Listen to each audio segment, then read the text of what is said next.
Hey, it's Laura with your latest tech update.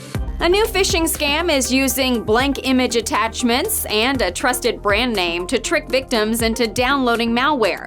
Targets receive a convincing-looking but fake email that appears to come from a widely used e-signature platform. The malicious code is so well hidden in the attachment that some antivirus software isn't spotting the threat. So if you use software to sign documents electronically, you should check and double-check that emails are genuine before opening any attachments. There's a reason why criminals have chosen to impersonate a trusted name. This scam is unusually smart, but good systems and good training can keep you one step ahead. If that's something you need help with, get in touch. That's your tech update. More next week.